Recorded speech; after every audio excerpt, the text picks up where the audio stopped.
thank you very much for joining me for episode now number 8 of Mantell Associates Network. I'm joined today by Marcus, who is the CEO of Abalos Therapeutics, which are based in Essen in Germany. Marcus, thank you very much for coming on today. And a little bit of background in regards to Abalos. They are an R&D organization which focus on RNA viruses. And Marcus is currently leading a business of what is 10 people at the moment. And given everything that's going on in the world with COVID, which is affecting all types of businesses, it affects more smaller businesses, especially in the pharmaceutical space. So Marcus, really interested to get into it and find out, number one is being the CEO of a kind of startup, smaller organization at the moment in the pharmaceutical space. How are you finding it? What's it like? And talk us through your kind of average day at the moment. Yeah, thanks, Alessandro, also for inviting me. I think it's a really interesting topic we have. As you can imagine, we cannot cover as big pharma companies with a lot of people the different aspects that we need to think about, especially for the COVID-19 pandemic. But obviously, we also have a lot to do on that in this respect. Yeah, so we have a lot of safeguarding. We have a lot of instructions to set up here. And as a very small company, we're working with the university very closely, and also with CROs, CDMOs for manufacturing of the virus. Also, there we need to take the challenges there. Yeah, because of the shutdown, all the work packages have been postponed. That is one aspect. Second aspect is also very important with our investors. Obviously, so we are venture capital invested with different venture companies in our company, and also they are interested, obviously, to say, okay, what is of spending the money? What about the next milestone, reaching the next milestones? Yeah, so these are really important aspects that we as a very small biotech company need to scope for.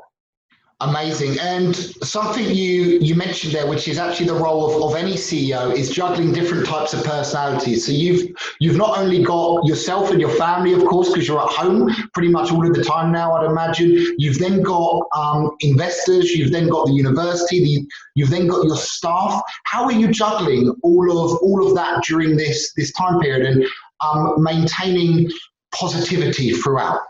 Yeah. So maybe first of all, I think what we already started in July last week when we set up the company is that we are more set up more virtually than you may have this in the big pharma company. Yeah? Mm-hmm. So that means we all have the Office 365, we have the Teams, so all video conferences. We have Teams in Essen, we have Teams in Düsseldorf.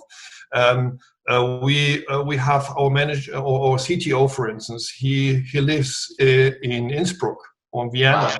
Wow. So that means we already have and started with that very virtual in a sense. Yeah, that means that we also use every week Teams and video conferences. So this is standard, and this more and more important with the COVID pandemic. Yeah, so this was really important that we were already set up in the way to really do conversations like video conferences. So we only started then already in February, I think, where we stay at home, home offices, and did all the conferences and all the meetings via Teams. So that was really good.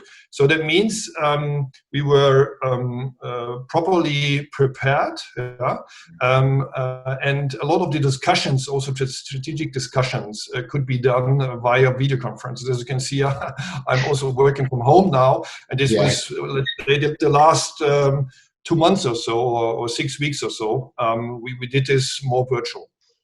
Amazing. And a lot of the businesses that I've been talking to have had to be doing the same. Of course, in regards to people who are in the lab, they've still got to do it, but are keeping their distance and things like that. But from a business point of view, how has everything been going for you and for Abalos since COVID-19 kind of struck? And talk us through kind of the impact that it's had on business and how you've got around it. Yeah, so yeah, it's a good question. So we have different impacts. One is the internal one. Yeah, so we need to scope with this. As I mentioned at the beginning, very small company. We need to really get educated, so to say. Yeah, so in Germany, so we have Bio Deutschland, for instance, who is a broad organization for biotech companies. We got in contact with them. Say, do you have experience? Yeah, we set up behavioral letters to send out to all the employees. You know, we had to align also with the university because some of our employees work at the university. So we have arranged a lot of things also from an organizational point of view internally. And the second aspect is then the external part. Yeah, as you can imagine, we are really developing viruses, RNA viruses. And also there we had challenges when we, for instance, wanted to visit the CRO or a CDMO. So, okay, sorry, currently not. Yeah, and this is really then also tough with the work packages we have, with the business plan we would like to follow, and obviously also there we have delays of some months because some of the work packages could not be performed at the CROs. This is really a challenge, I have to say. Currently, we don't know exactly what this means or what this will mean. Yeah, we will see this, how, let's say, this pandemic will develop, and we all come up from the shutdown again back to work. It's not fully as currently. We see this in different areas, and this obviously is a challenge for us also to work with external partners. What we have a lot in as a very small biotech company. Awesome. And you mentioned a key word there, overcome, and overcoming everything in this kind of pandemic, in this situation that we're in is really difficult for anyone, but particularly being a leader of a company which is up and coming, having to tell clients potentially that this isn't going to be done on time, this isn't going to be done on time. How have you kind of adapted also mentally to as well as physically, as well as business, to the current situation and managing everything?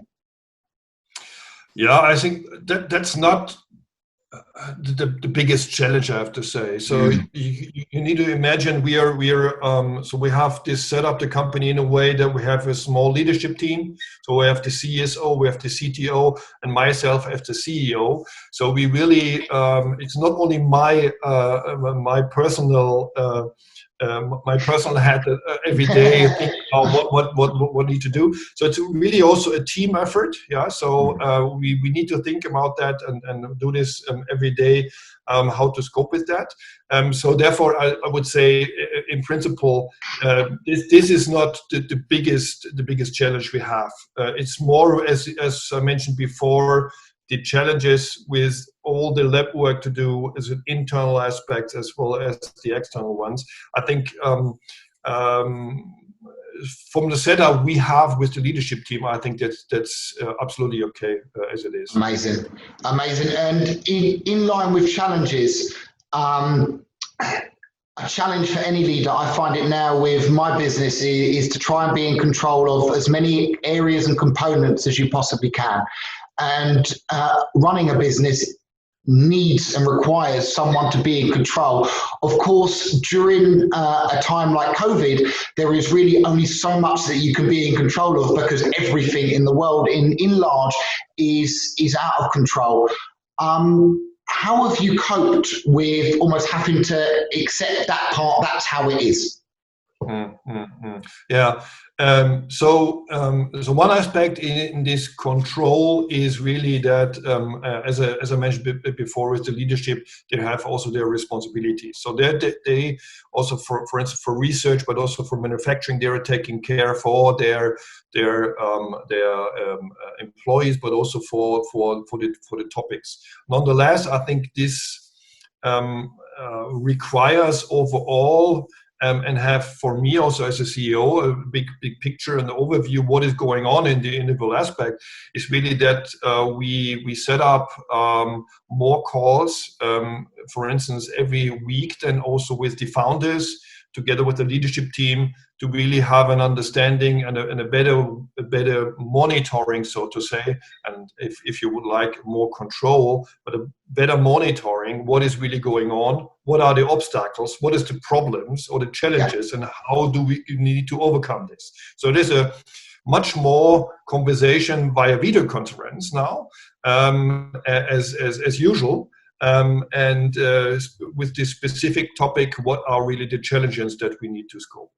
That's brilliant, because getting every single person involved in those types of conversations, not only staff but also founders as well, leaves it in a position of pure transparency across the team, which means that everyone feels like they're in the same boat, which actually during a time like this, absolutely, it's big time. That is one crucial thing where I've seen companies have struggled because they don't know what's going on in terms of leadership, what direction the company's taking, and it can be horrible for staff. So that's one big thing, a huge thing. What other support have you been able to provide staff or intend to provide staff during COVID-19? I think the key aspect here is really that that everyone. So we were a small team. So everyone of the small team or in the small team have the equipment also to participate, and I think that was one important aspect. That because we have also with the whole team every week a team call via Teams. Yeah. So all the people were sitting at home. Obviously, they need to have their laptops. They need to have their recording systems and whatever they need. So this was then this was bought by us, given to the employees. Obviously, that could be done because we are small, but we also, as I mentioned right in the beginning, we are originally also set up in this sense, in this understanding. Yeah. Also, the technician has a small laptop. We can go to the lab, we can go to the offices. So because we have not only one site, we have different sites, and therefore this was also no problem also to tackle this also with the COVID pandemic then. Brilliant. And it's amazing that through technology, you've been able to keep the team together and working together towards the goal. We've spoken with many, many businesses which naturally have had to let a lot of their staff go. One pharmaceutical business let over 50% of their staff go during this because they couldn't cope during the stage. So to know that you're kind of pushing through using all means is absolutely incredible. What has it been like? Obviously, a little bit different for you guys, but one of the hardest parts of any job is sales and business development, and also managing key accounts during this time period, business that you already have. How have you found the market in terms of sales and business development as a whole? And have you adapted maybe any business style to the situation? Is it the right time to be talking? Yeah, I think this aspect is not that much of interest or importance for us because we do not sell. Yeah. So we spend money. So because we are very early. So as a company developing therapeutics, yeah, we do also very early stuff in research and development. So marketing, business development, this will come later, and we are really very early at the beginning in our journey, and this is not really a topic for us. Understood. And what about in terms of finding partners? You mentioned earlier about CDMO, CMO partners, CRO partners as well. How does that work, and how has that looked in terms of outsourcing that element? Yeah. This is a very important question for us because as a small biotech company with 10 employees, we do a lot of outsourcing. Yeah. With regard to research activities, pharmacology, testing of the viruses, working in different models. We do this in-house together with the universities, but we do also a lot of external, and then also with the manufacturing. We set up, let's say, manufacturing in-house at a small scale, but nonetheless, I think we now need to identify potential partners, and this is honestly really difficult in this time. Yeah, as I mentioned, we did this done via video conferences. Is okay. You can do this as a certain level. Yeah, so let's say the first meetings. Exchange ideas, exchange the plan, where do we want to go, is the partner really providing that what we are expecting, these kind of aspects. If then at the end of the day, for instance, for a CDMO, it comes to a selection, obviously you need to visit the partner. You need to see what the people behind, how they behave, how they're set up, maybe doing an audit. So this is really difficult now, and this is also where some of the delays are coming from or will come from. Yeah, so this is really challenging this time, and obviously we hope and think others as well that now if hopefully everything is coming more up and becoming better, then these kind of meetings will be also possible, because this will be crucial also for selection of a really important, if you're like a small biotech company and selecting a CDMO, this is really an important decision to make. Yeah. It's very difficult to make that decision without actually going to the site. I spoke with the CEO of Capsai, Ross Byrne, the other day, and they do like the chemistry part, and he had mentioned that what they've started to bring into their facility to attract partners is basically videos that go around the site, around the facility, and I think that is absolutely brilliant. Regardless, it still isn't the same. It is brilliant, but it still isn't the same. And for Abalos and for you, that decision is a hugely important one, and you want to get a feeling for it, no doubt. And another important decision, and one that often requires meeting somebody face to face, is recruitment. And finding staff, which is as important for your business as it is for any business. And being a smaller team, I have the same struggles that maybe you have, that for your first people in it is even more important. What has your stance been on recruitment during this period as a whole? Yeah. So that's why I'm smiling. This was really an interesting experience. Yeah, this was also from the leadership team. So we posted it on LinkedIn, and have also some companies supported us there. Nonetheless, I think it was really for all the leadership members, for all three of us, for the first time that we really signed a contract by only had a video conference with the people. But this is unusual. This is a new experience, I have to say. We will see, and we had a lot of video conferences. So there are some technical hurdles that we had also at the beginning, but nonetheless, I think it is different. It's different because this personal feeling, I think, is really important to have this in a face-to-face conversation. Nonetheless, we will see. I personally believe we really got great people on board, but obviously we will see then within the next months whether there is really a big difference by selecting people video conference or face-to-face. But this was an interesting experience, honestly. Wow. And amazing to hear that you guys have adapted to that way of working. Do you know, a lot of businesses have, and I had fully expected at the start of all of this with COVID for our business, Mantell Associates, to just shut down in terms of recruitment, and it's actually gone on the rise. Strangely, it's gone upwards, and that's an honest truth in regards to everything, and companies have adapted. And I find that the ones that haven't adapted, potential candidates who would have considered that company and then have heard that they've stopped because they don't want to do it via video call, does that reflect a business which is moving with the times, which is adapting, which is entrepreneurial?